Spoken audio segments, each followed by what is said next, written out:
kind of thought about what the last experience was like and compared that to the ones prior to that and said that more than likely it's going to be similar, but there could be a difference in the experience today than before. And as long as I didn't go into it thinking it was going to be exactly the same, I was good. And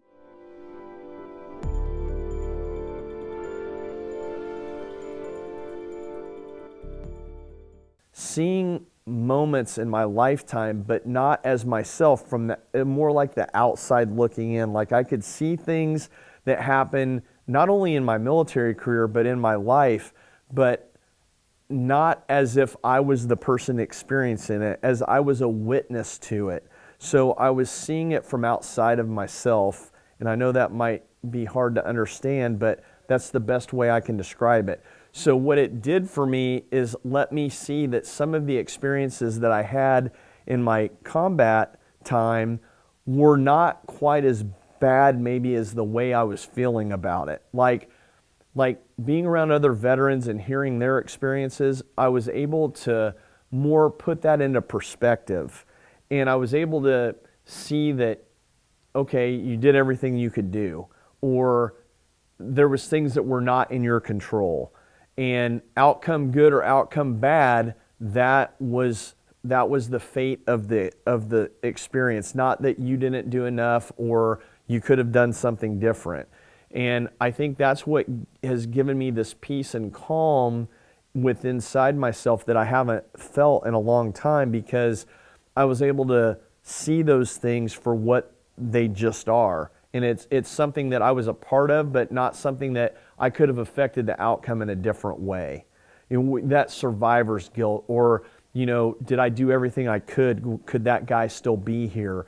Or would he not have the injuries or the aftermath of the experience still if myself or guys that I was responsible for to train would have done something different?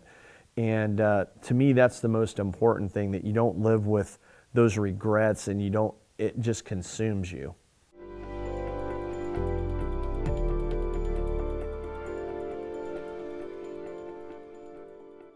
I would say that don't think that you're the only person that's going through this, but you have to admit to yourself that there's issues going on. You have to listen to feedback from your family members and take to heart what they're saying. Because sometimes it's easy to blow them off and feel like you're in control of who you are, but you should listen to others and be open-minded, and maybe this is something for you, maybe it's not, but there's so many other opportunities out there to try to get to the root source of what is causing your symptoms from post-traumatic stress, and that, as a veteran, we should be open-minded to trying things that might help us get better. And it's a wide range of things, and we need to find what's the right combination for us individually, but we should always continue to try to work to getting ourselves healed and working with others that are willing to help us go down that road to find healing along our path in our future. And if we're not doing anything, then we have to look in the mirror and look at ourselves and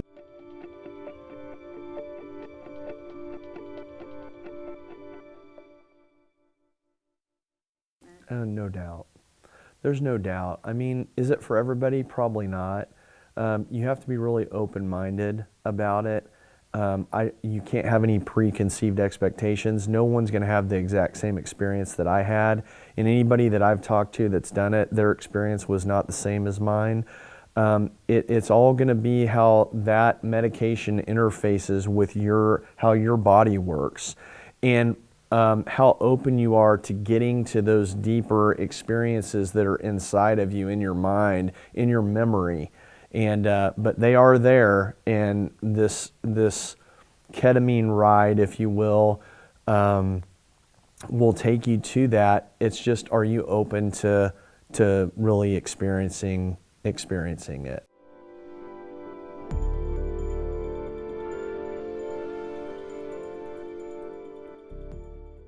We were talking about it a little bit earlier. If you're taking medication that's prescribed to you from your physician or your counselor, I highly encourage that you don't change that on your own. I I started to wean myself back a little bit from my antidepressant that I take. And I would recommend that you don't do that. You gain the benefit from the ketamine treatment as I did, but then you make sure that you know how that's impacting you in the end of the treatment, and not on your own try to lessen your antidepressant or any other medication. You should go back to your doctor or your counselor and say, this is what I've been participating in, this is how I'm feeling, and let's talk about, can we step down my antidepressant or any other medications, and let that be a conversation between you and your provider or counselor. Don't take it upon yourself to say, hey, I'm feeling so much better because of this, which I was, but I started weaning myself off my antidepressant, and then it brought back some of that over response to stimulus with my family. And so I went back to what was originally prescribed to me, and that's what I should have done in the first place. But overall, I couldn't be more happy that I did the treatments and went through the 6 sessions. I would recommend it to any of my peers or my brothers or sisters that have served, or anybody that has had post-traumatic stress experience that they're battling, that they use this opportunity to try this treatment and help give feedback so that hopefully it gets approved, so that we can lessen the cost and make it something that insurance will approve, because right now it's still considered experimental.